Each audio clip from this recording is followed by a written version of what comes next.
This episode of the Better Every Shift podcast is sponsored by MagnaGrip. Eliminate diesel exhaust fumes from inside the fire station with a MagnaGrip exhaust removal system. Learn more at magnagrip.com.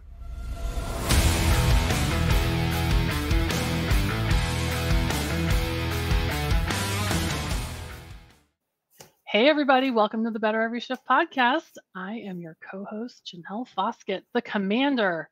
And if you're wondering why you're hearing my voice right now, it's because we're doing a little role reversal today. Zam is officially our guest. So for those of you who have been listening to the show for almost 2 years now, or if you're new to the show, we're going to give you a little bit of insights into our lovely co-host, Zam, and maybe a little peek behind the curtain a little bit today. So Zam, welcome to the show. How does it feel to be on the other side of the intro? We were talking off, we always talk off camera, of course, to try to set up these. And I go, you said, well, do you want to try this? And I go, oh yeah, should be. Yeah, no problem. And now I'm in it. I'm like, wait a minute. Now I got to answer these questions. And it's really easy, I think. Well, for me, I've adapted to like, hey, it's easy to, deflect and answer questions. I'm not very good at honestly, like talking kind of about myself. So I'm excited. All right, let's give people a little bit of background about you. You are a lieutenant out in Madison, Wisconsin. You've also been a personal trainer over the years. You kind of found an interesting angle into the fire service with your fitness and nutrition, writing about these topics, shooting videos about them for some of the fire service publications over the years. Currently, you are also the head of the advisory board for fitness and nutrition, I believe, for FRCE, the First Responder Center for Excellence. And we'll get into a little bit of that. And like I mentioned, for those of you who don't know and are under a rock, Zam has been hosting this show for the better part of 2 years now and doing a killer job of it. Oh, thanks. 2 years. It's crazy how it's really gone by. I mean, well, you have been my editor for probably 13, 14 years. I believe. We go way back. Yeah. Yeah. And, I'm just, first of all, I never thought this would develop into this. I still, to this day, people say, hey, listen to you on the show. And all I can tell people that is please keep doing that because it makes my day. And if I don't respond accordingly, I still don't know how to respond to that other than the fact that it's really cool. I mean, you and I experienced that at a couple of different conferences that we've been to. And, when you go and you see the guests, that we've interviewed, it's like you have this bond with them and there's always hugs and handshakes. And then, when people are around, they're like, oh yeah, I saw that episode and I follow your show. And I never thought it would be that way, but, a lot of people say, well, how did you even get into this? So that's kind of what we started to think about. Like, I mean, Janelle was, you kind of believed in me and thought I could write.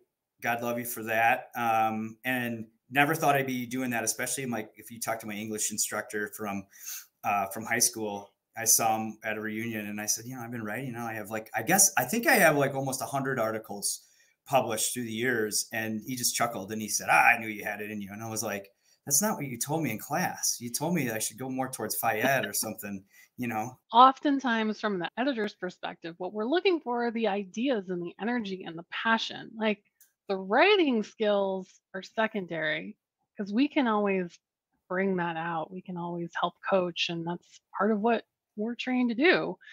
And so, it's not like I knew anything about your writing skills per se or your video filming skills, but I knew your energy and your passion. And I knew you had the knowledge, especially around fitness and nutrition.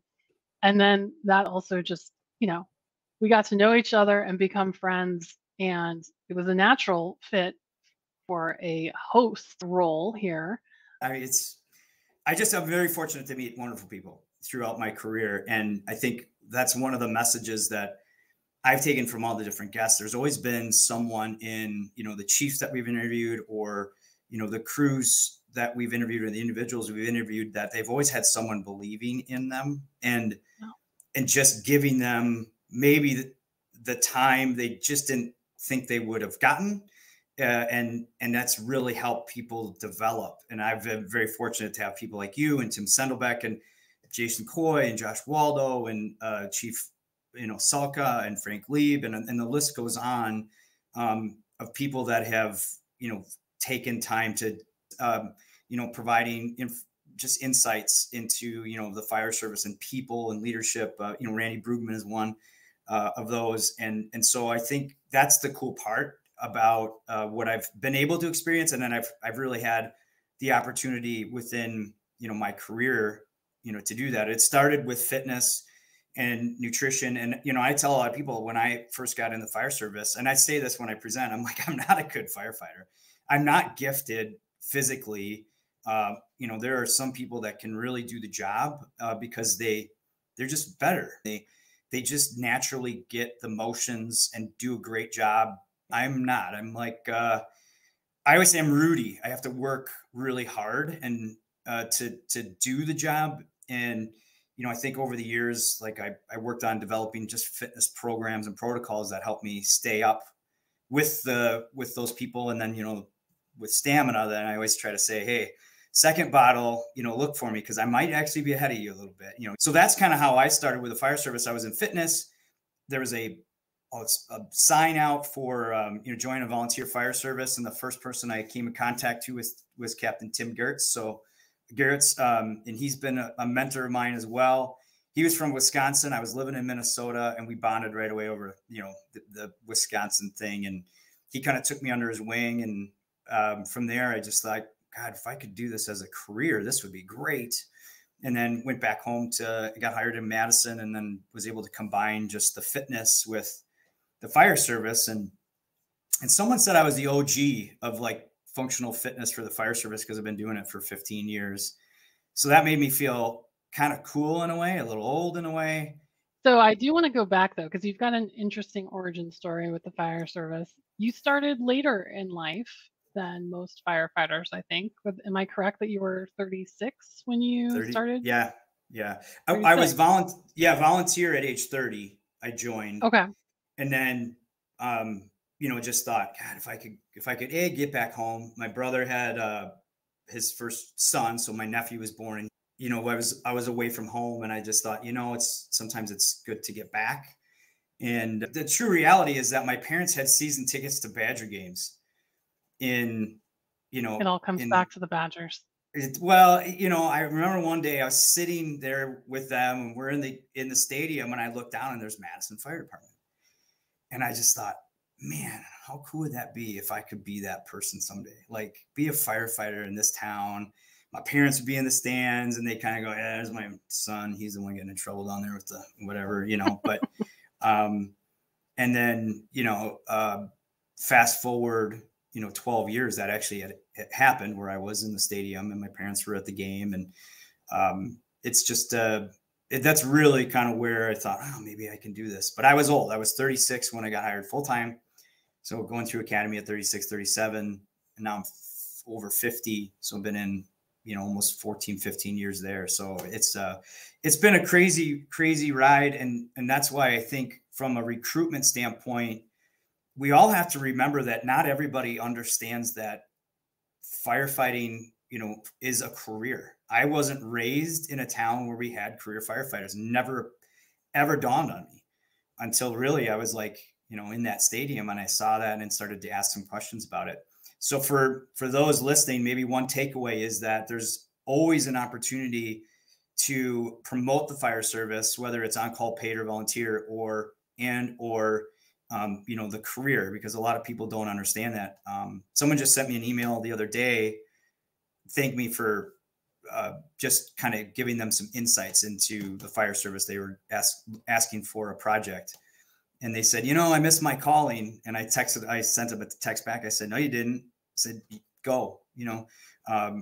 John Michaelet, who I want to interview, is a gentleman who he helped founded the CPAP, but after he sold his company, decided to join the fire service at age, I think he was 55 or 56, something like that. So it's never too late. And I think we always have to just remember to put our recruitment hats on every chance we can.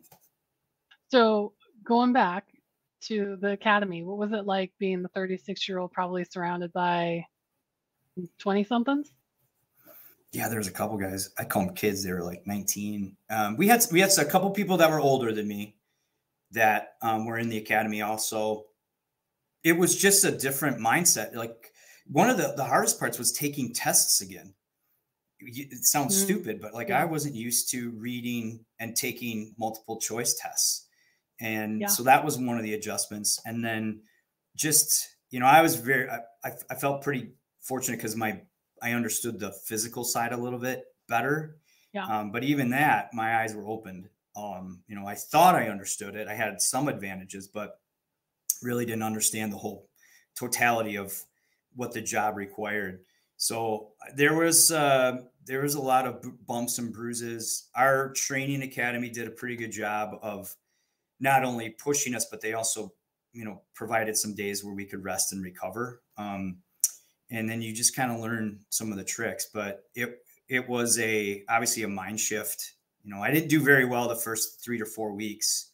And then as the time kept going through as a 16 week academy, things started to just kind of click. So, yeah. What do you think that challenge for you? Was it the fitness part, like the functional fitness transition, or was it more the test taking part? It was just the test taking part. And, at 36 too, you kind of go back into this, you're the rookie again mentality.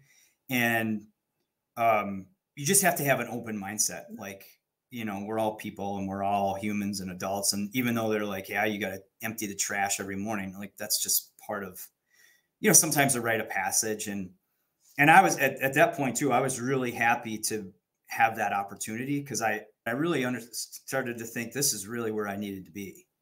And when you wake up and you get that opportunity every morning, it's a pretty cool feeling. And so I was just happy to empty a garbage can, or I was happy to pull hose again for the 6th time that day. And, as time ran out in the academy, there's days where I didn't feel so good about doing it, but, I think just being able to step back and have, I had some shitty jobs before I got hired in the fire service too. So I think that was kind of helpful, is to be grateful for, man, I get to do this. I get to ride a fire truck every single day. And then, at that time you're like, the schedule is pretty good and the people are great. And, plus people in communities, man, they always say hi to you. You have your fire uniform on, people wave, like kids want you to toot the horn. You go in the grocery store, people always smile at you. I mean, what a cool thing. What a cool opportunity we get, So I want to know the worst job you had. One of my jobs though in college was I was in charge of setting up the cadavers for anatomy labs for the medical school. And that entailed some pretty gross things. Let's just say that. And smells. But, I was in college over the summer and you'd set these labs up. And like I said, they were smells. And I was also bartending. So there's nights where I was out bartending and then you come back in the morning and that's a bad combo. It was a very bad combo. Hangover with formaldehyde was not the best combination. So that was one of my bad jobs. So you had been a personal trainer though, prior to joining the fire service, correct? Yeah. Yes. I went to college and then I got hired before I graduated, working at a health club and just started to, I was doing sales, but I was always up on the fitness floor. And one of my bosses one day said, "Hey, I'm firing you. You're not going to do sales. I'm going to put you on as a trainer." And I went, "Yeah, I think that's probably better."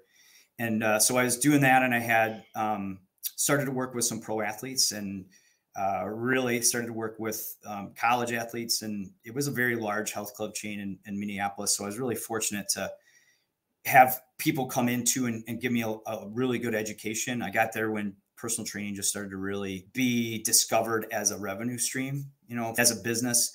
So I did the personal training and I had my own company at that time when I got hired, or when I joined the on-call paid department. And so, I had this fitness background, but what the revelation to me was I was training kind of like a bodybuilder. And when I got into fire, I realized it's a totally different type of fitness. And that's where I started to write about function and looking at like, what do we do on the fire ground, and then training for it. Yeah.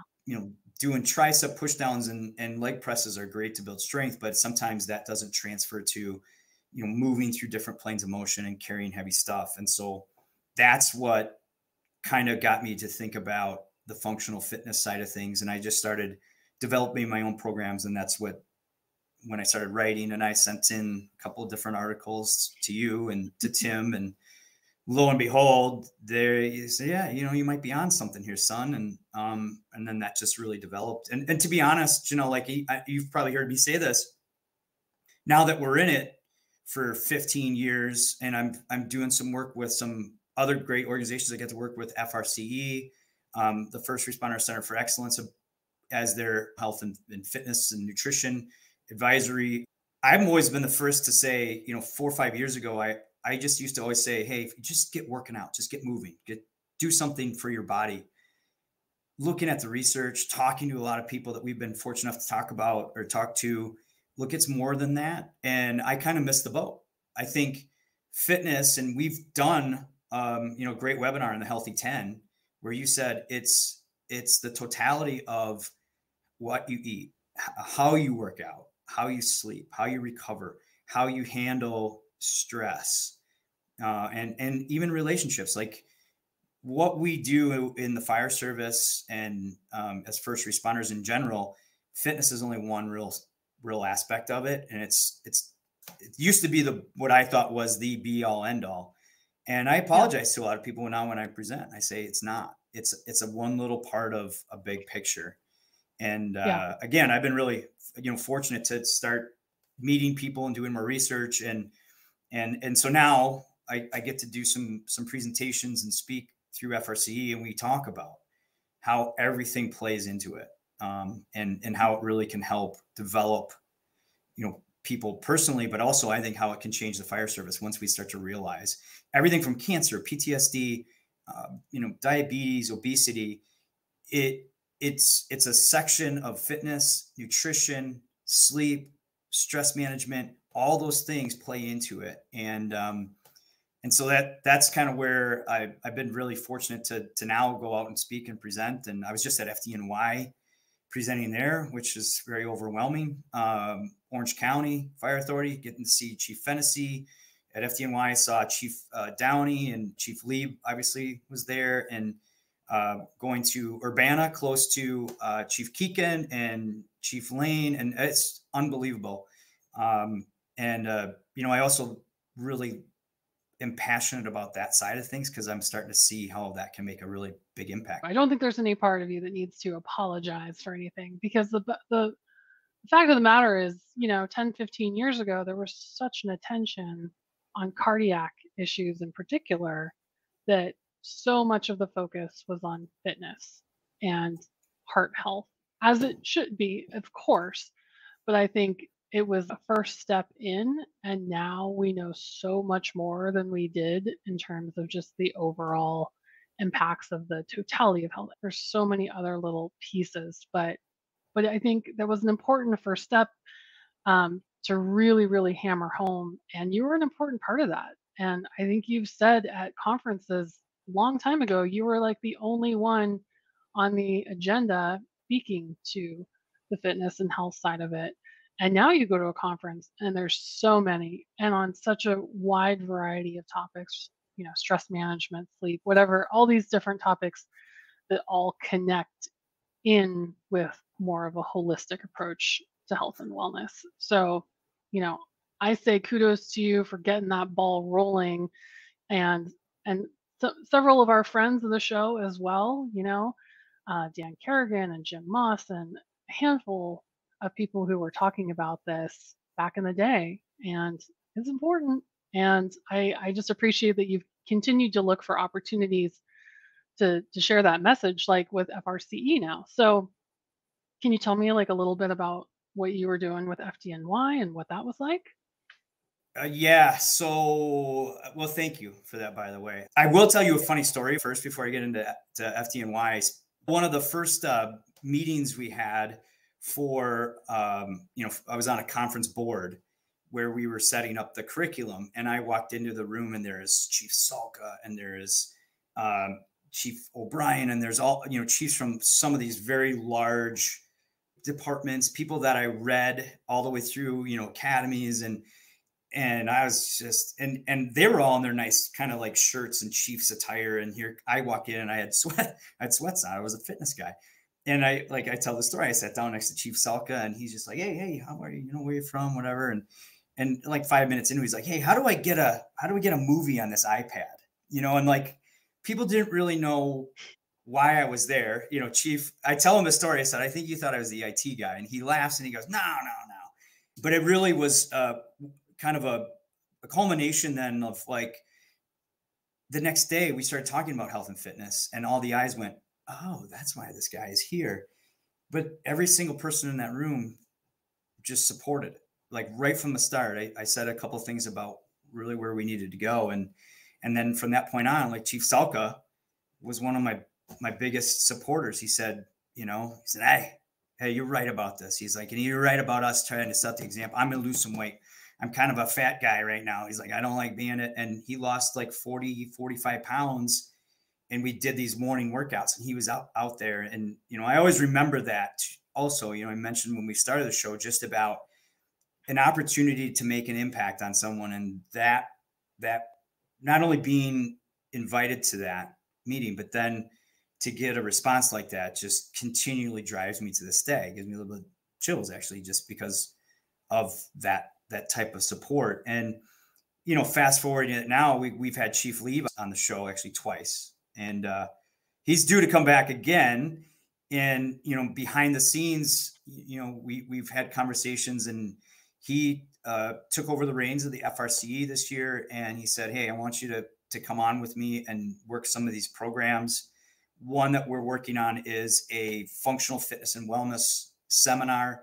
And currently they're 2-day seminars, but we probably will be able to condense them down into one, where we really talk about the total wellness package, the totality of health, how sleep plays into nutrition, how nutrition plays into sleep, and how that all kind of comes back into fitness, performance, and just, career longevity.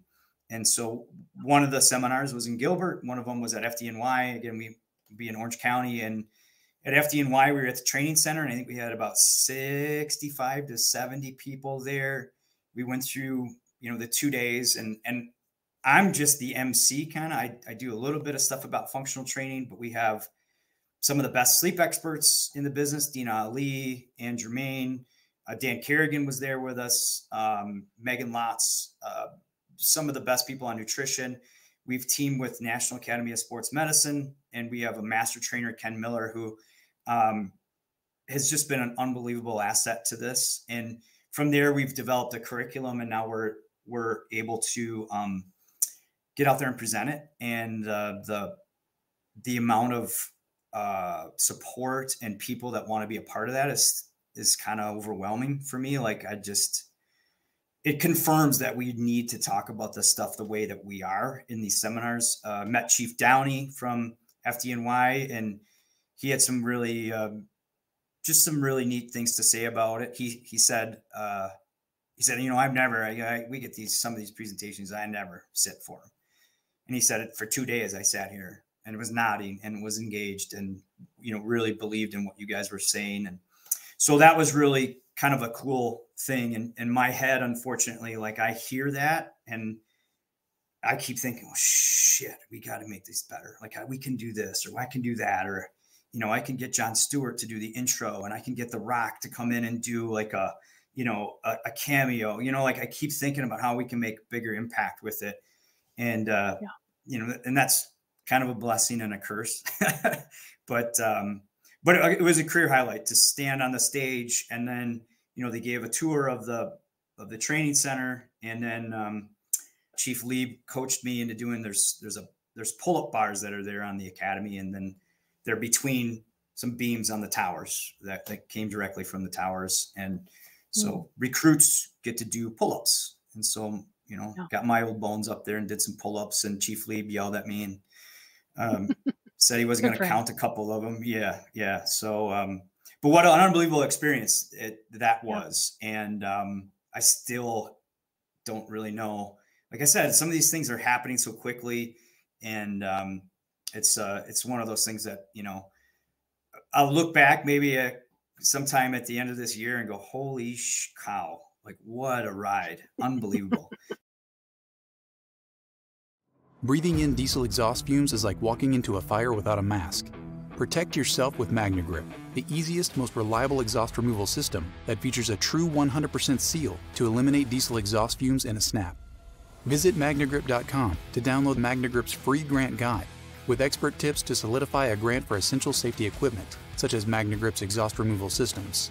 That's magnagrip.com to download the free guide. Well, I love these connections that you've made with so many fire service leaders. I remember you and Salka out there training, you know, and I love the relationship that you two have now. It's like the odd couple. It's like this adorable bromance. I love it. But yeah, you made a big difference in his life. And I think that that's one thing that has been really great and impactful about the show is, you know, we get emails from people sharing their stories and thanking you for your insights and asking questions. And it's been really great positive reinforcement to see that people are listening and paying attention and connecting with what you're saying and our guests. So that's been a highlight for sure. Are there any folks in particular, either after certain interviews or emails that you've received that really stand out to you as kind of like one of these holy cow moments in all of this? I think you and I, every time we do an interview, almost, we're just like, wow, what a cool story, you know, that was. What an interesting and story. Every interview leads to like 27 different article and video ideas. And what about any reactions like that you've heard from our listeners, other than my mom, of course? Are there emails, any behind the scenes that you'd like to share? I love your mom has always been there. So I have to shout out to your mom, by the way. She sends feedback every week. Yeah, which a lot of if you're listening to this the first time, Janelle's mom and my mom were kind of like our first two listeners. And we still joke that we have just those two. And my mom will, you know, kind of give me some things where she's like, well, you need to listen a little better. You know, you're asking too many questions. You just get a little, you know, she'll say, you interrupted that poor gentleman. Like my mom will say that as well. So they've been really great. You know, we get emails, and by the way, if you're listening to this and you are like, I wish I would send them one, please do, because they make my day. We did the Spartan race promotion, and we still are with Joe DeSena, where we have offered free Spartan entries. And, you know, and that was not planned, for the record. That was we just had Joe on the show to talk about Spartan races and sort of the culture around, you know, obstacle course racing. And on the fly, he offered free race to first responders, firefighters. So it wasn't like it was some sort of set up promo thing, but from there, it just blew up. And we were coordinating the requests, and I was blown away by how many people reached out and asked for the code to get the free race pass. Yeah, and they still can. Yeah, we still have them. We have them for Tough Mudders as well for the rest of through the year. And, you know, the IFC president, Chief Josh Waldo, and I did one in Bozeman. The cool part about that was, you know, we were going to do that, and we were going to push each other a little bit. And then as we got into it, what we really found was that the first responder, you can't take it out of us. And so there were people that were, you know, I remember there was a young woman who was like, I can't get over that wall. And Josh and I kind of look at each other like, yeah, you can. You certainly can, man. Just get your leg up and then fall over. And then I went up and I did it miserably. I remember, like, I got up over the wall and I just fell down. And Josh, I remember going, you could even do it better than him. Don't do it that way. Like, just, you know, and I'm kind of limping back out of it. And then, you know, sure enough, you know, we wound up, and then, you know, we had to climb up this really long rope wall. Well, for us, it's just like climbing the aerial. So we're just loving it. And there's a couple of people next to me. And I just said, look, just focus on what your hands are doing. Don't focus on anything else. Just hand over hand, hand over hand. And then, and I found him and I coaching, and it was a very rewarding experience that I'm excited to do again, and hopefully a couple times, just to keep me in shape. But we get some emails of people that had done that race, and they're like, hey man, thank you. I got involved with it with my crew. We talked about the Resilient 50, and that was just one that we had done in the beginning of this year with the intention of helping people set positive habits, right? Don't worry about losing weight. Just set some simple goals. And since then, I've now changed it to 5 for 50, because I think 5 for 50 just rings off the tongue a little bit, but it's not overwhelming. I'm actually challenging some other people to 50 days of developing 5, resilient based habits. For me, it's gratitude, reading, water, 80 ounces, 30 minutes exercise, and then powering down 30 minutes before every single day. But we've gotten some unbelievable responses from that. A gentleman emailed and said, hey, just wanted to thank you for your resilient challenge. I was drinking a lot. I lost my dad. I was going through a divorce, and just decided to start taking more control over what was going on in my life, and quit drinking, got himself into some therapy. He lost like 12 pounds, and he didn't complete the 50 days. He completed 49, and he broke his leg skiing. And so I still sent him a challenge coin. But to get those type of emails, a couple great ones said, thanks for interviewing my chief. I now have a much better understanding for, how my department is run, or how things are viewed in my department. And I did text back. I said, is that a positive thing? Because that could be, right? We're a fire service. And they said, yeah, definitely. It gives me a lot of insight into, why things are set up the way they are. So those type of emails are always great. The other part too, Janelle, that I like aim to do is when our guests email us back and say, what a fun time that was. I really enjoyed it. To me, that means the world. If we can get, some information out of them and their story, and they feel like they were able to convey that in a way that they felt positive, to me, that's really what we're all about. So to me, the emails from the guests that say, that was so much fun, or, we just had a conversation, right? Yeah. Like, I think you and I both take a lot of pride in that. I don't want to speak for you though, but right. Yeah. Like, doesn't that feel cool? Oh no, I love those. I love getting those emails where people say, that was fun. Like, I was a little nervous going into it, and that was a blast. Didn't know about Zam for sure on that. The guy was a little right. nuts, but he sure pulled it out at the end there. Yeah. One that stands out to me was somebody who said, I love your show. I listen every morning while I'm on the treadmill. Like, he had a whole plan worked around, like, when he listens to the show, and it's just part of his routine. And that's one of the things that we talk about, right, is routine and forming good habits, right? It was cool to see that that was one of the habits that he had created, where, we talk about grouping things, right? Like, do something you enjoy while you're working out to make it an easier lift, right? Things like that are little workout hacks. But I just always appreciate when people feel like they got something out of it. They almost feel coached, like, a little bit, and I think you've always taken your coaching from the personal training world and kind of applied that in just about everything that you do to some degree. And you were recently promoted to lieutenant, and you're off probation. Woo woo. Watch out. So I do want to, I know, look out, world. But I want to talk about that a little bit, because that's a big transition. What was that experience like for you, moving up to lieutenant, and what's it like now coaching this crew?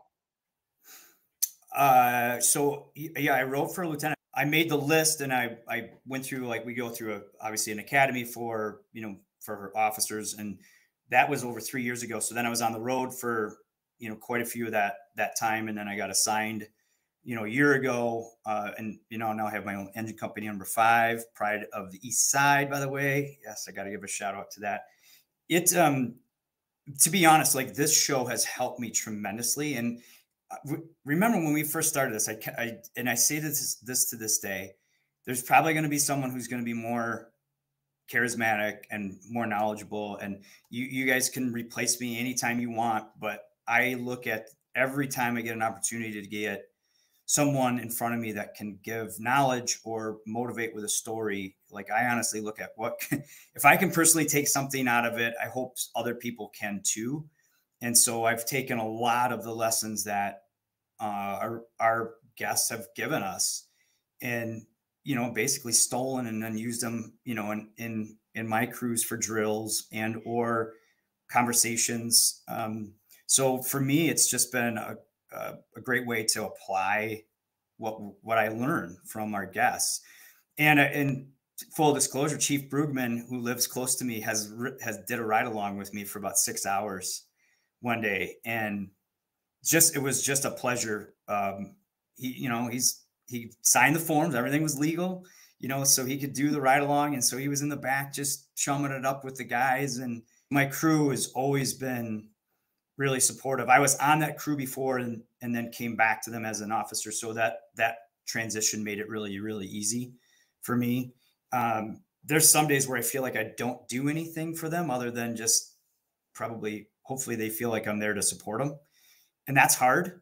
I said that I have a paramedic. I want to shout out to Jeff Azal, who's been there for, I think he's 32 years in the fire service. He's been a paramedic for 20 years. And I actually, just the other day, I took a picture of him in the back, just talking to a person who they weren't transporting. It was a car accident, but he was just taking the time to calm that individual, explain what was going on. I mean, he could be as salty as he wanted to be, but he's still an advocate for his patients. He's still giving back to the crew, and the crew has just been responding. And, I hope my crew would agree that one of the first things I try to do is just say, look, we're all work in progress. I don't know it all. So if you want to ask me a question me. I'm fine with that. My thing, we were just talking about, my driver said the other day, is we're going to start doing our own reviews.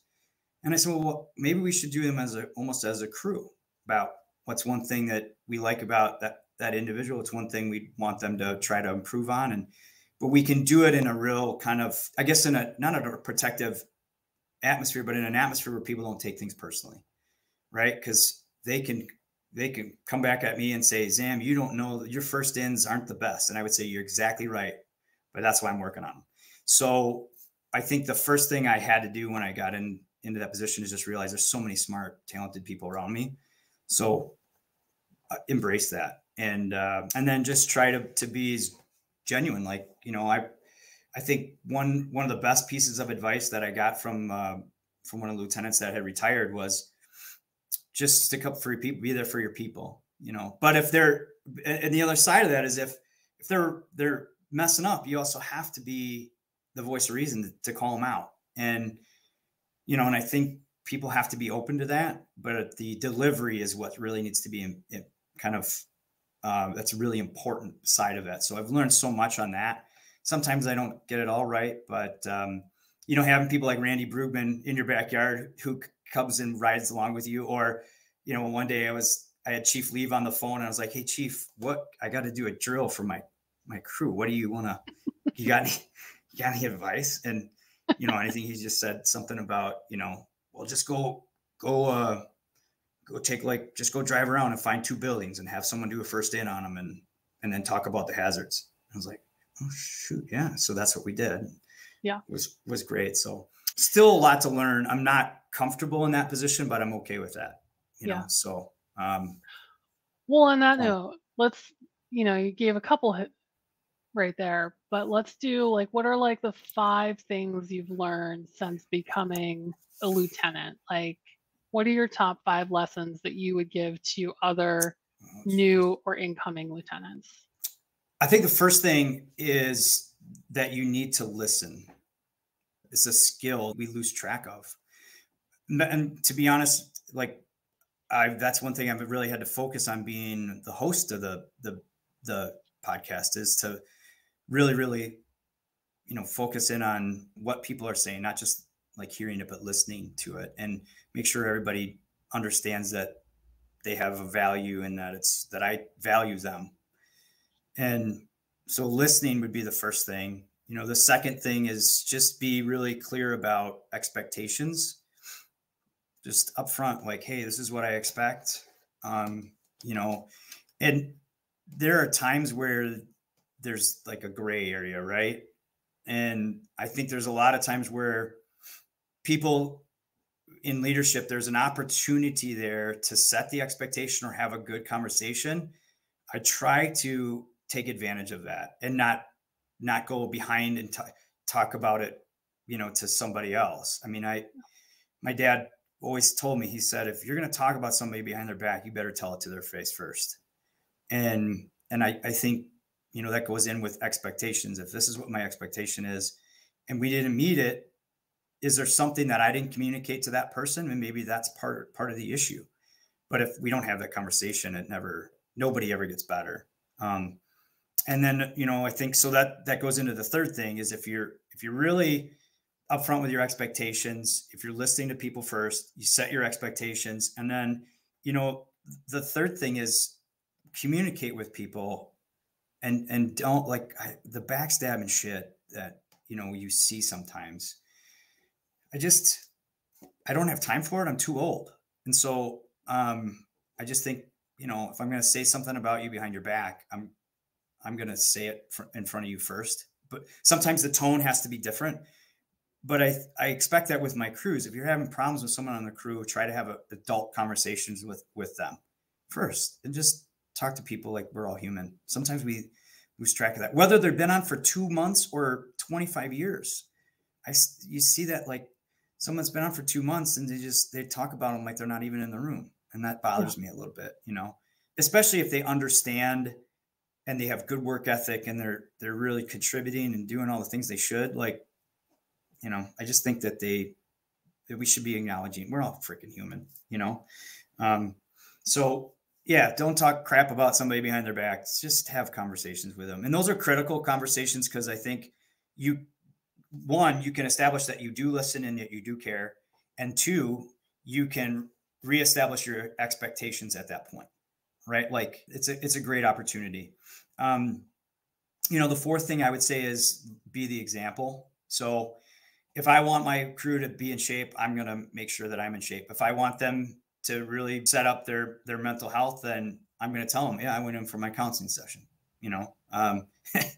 and if you don't believe me, you can watch it on the podcast, right? So live by that example. And I think the fifth thing, and Chief Brugman, I'll give you a story about that. Never overlook the opportunity or the chance to make an impact with someone.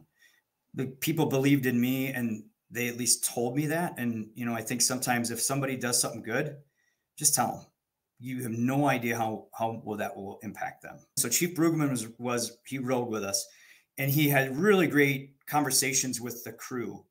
And, his big thing is starting to have you should have a plan for yourself. Like, where do you want to go? How do you want to improve?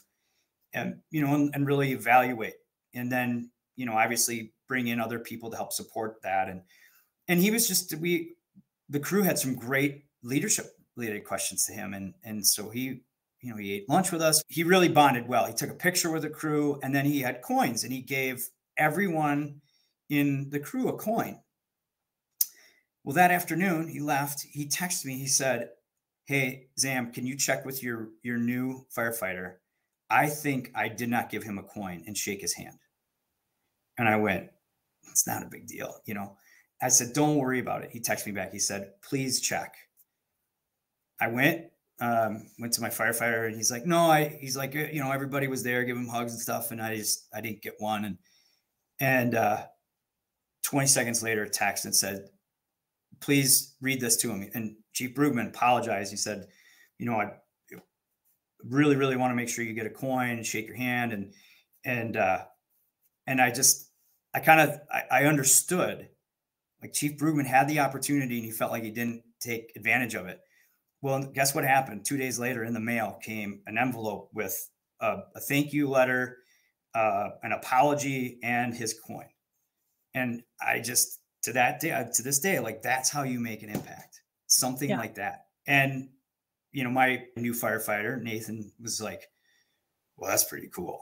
And I'm like, yeah, Yeah. here's a guy who's been on and understands the value of that. So that was impactful to me. And I think, obviously, if I can transfer that onto somebody, you know, listening here, you know, that's a really good thing. So yeah, there you go. That's integrity right there. That's amazing. And you're paying it forward. I appreciate it. Trying. So I do want to pivot here. Thank you for answering all of my questions, my burning questions for you. But you're not done yet, as we like to say. We're putting you on the hot seat, and you got to answer these questions just like everybody else, buddy. All right. What do you see as the biggest challenge facing the fire service today? I will tell you, it's really two, but it's wrapped up into one. I think it's the health of the fire service, of the members of the fire service. And we have to not only focus on it, but we have to start taking action. You know, the shifts that we have, it all points back to sleep, and we need to get better at it. But then, of course, you get, you know, a chief that says, well, I can't go to 4 shift, or I can't redo the shift. Whatever powers that are there, you know, whether it's unions or boards or chiefs, we have to look at how we can get better rest for our firefighters. Because right now the call volume everywhere is going up, right? And then the retention is going down. And we have to understand that that's one of the main reasons why people are getting out of the fire service, is balance, health, and wellness. And so if we start to creatively come up with ways that we're taking care of our members, it'll benefit our retention, and it'll also benefit our recruitment.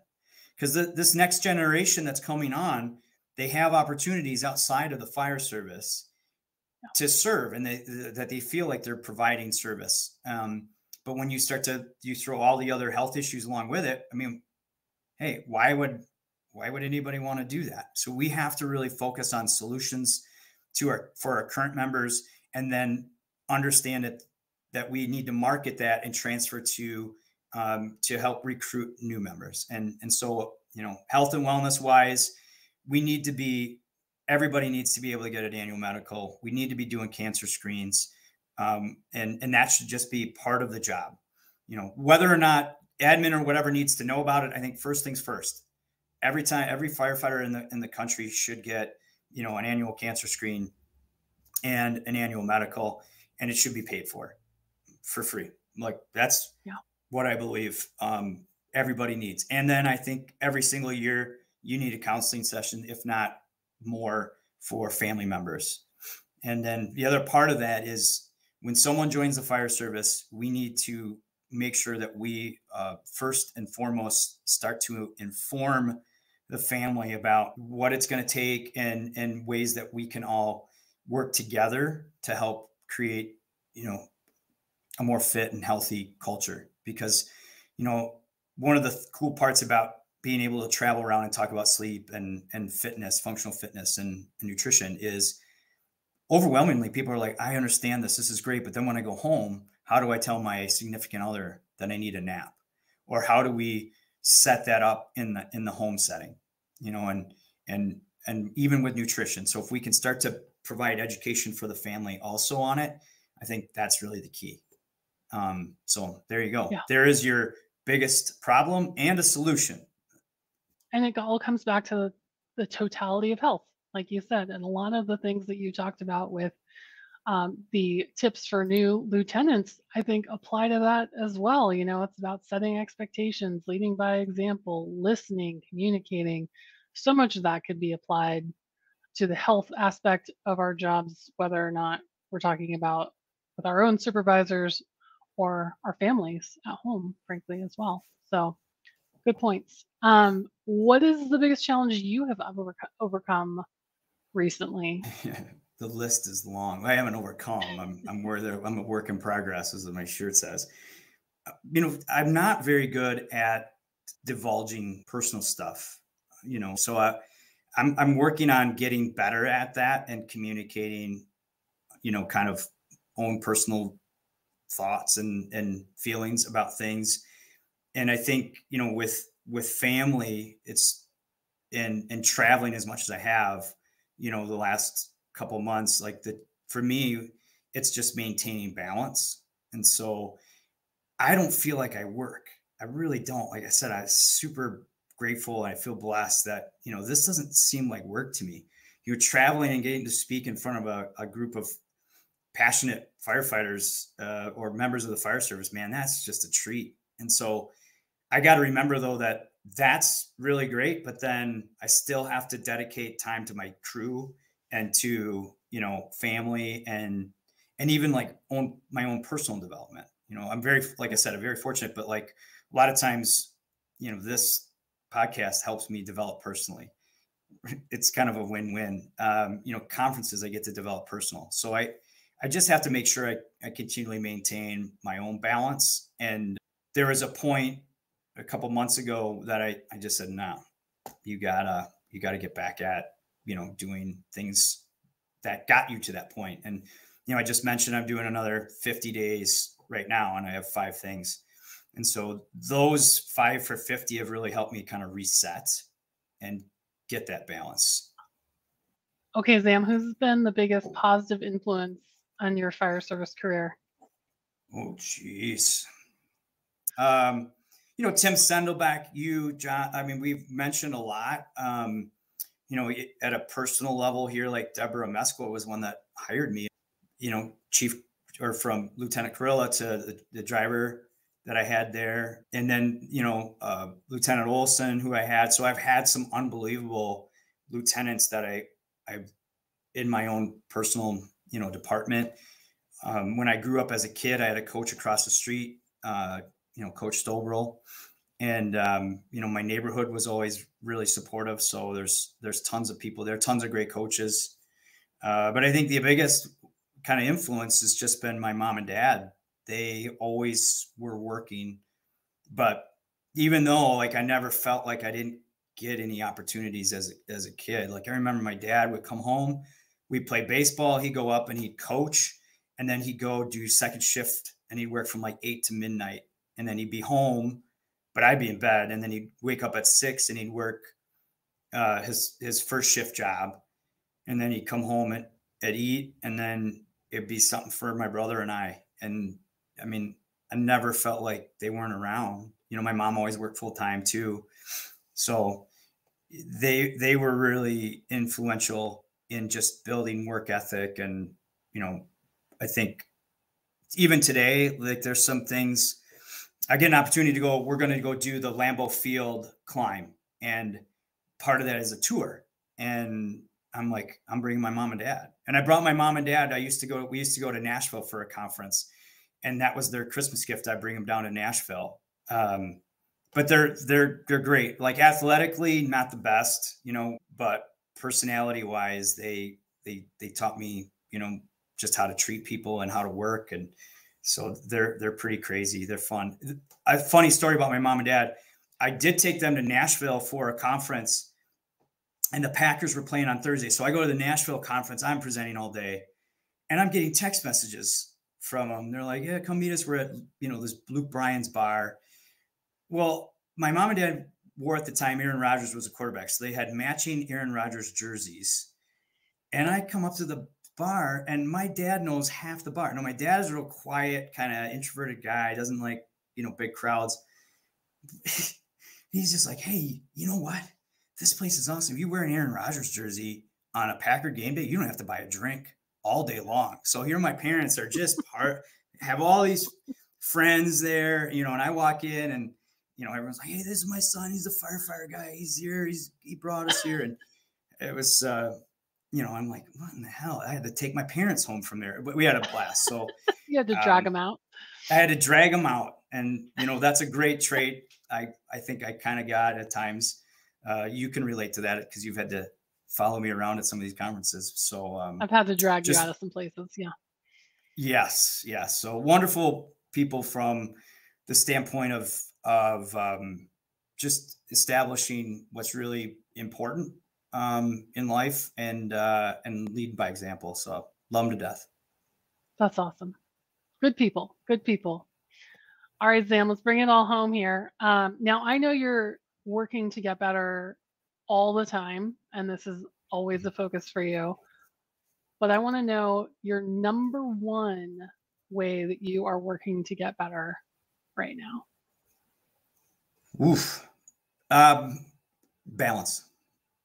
Number one thing I'm working on is just balance. And I think that includes everything from being grateful for the opportunities and trying to really take time to understand how cool they are instead of kind of going from one to the next, and balance on just how you need to sometimes take deep breaths in order to not only enjoy things, but keep things going and to really optimize, because there's so much that goes into that.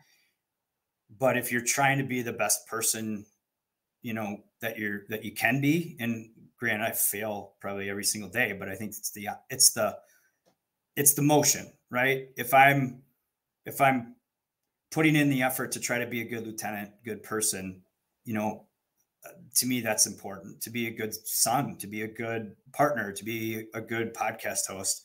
So trying to do all the things that get me to be the best I can be. That's it. And some days are better than others, man, but it's kind of the best summary I can make. I hear that. Balance is huge, and we know it from a lot of our guests as well. So thank you for that. And thank you for this Freaky Friday switcheroo, change up, whatever we're calling it. This has been fun. Switcheroo. I like the switcheroo. I appreciate it. Yeah. It was good. Hopefully people listen to this and understand why I'm a little bit crazy, and hopefully they think I'm, worth another listen as the host. Absolutely. It's always fun to give people a little peek behind the curtain and to have a little time to reflect on ourselves and what we're doing and why. So I appreciate it. And for all of our listeners, thank you so much for listening today. If you want to ask Aaron any questions about anything he talked about today, or if you have ideas, questions for the show, please remember you can email us at bettereveryshift@firerescue1.com. We would love it if you would rate and review the show. Also, don't forget that if you're only listening to this, you can watch us as well on YouTube or on Fire Rescue 1. And as we always like to close the show with, please remember to learn something, do something, and share something to make you and those around you better every shift. Thanks for listening, everybody.